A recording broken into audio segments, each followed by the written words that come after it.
গাড়ি নইল রাস্তার মাঝখানো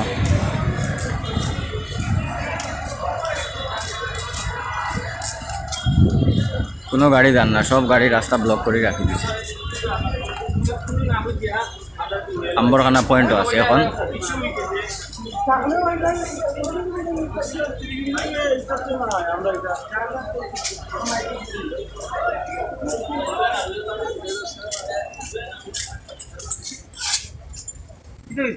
সে দেখলে হঠাৎ মনে করবা যে জাম লাগছে, আসলে জাম নাই, রাস্তা ব্লক করে রাখা হয়েছে, সিএনজি ফেলাইয়া দরকার।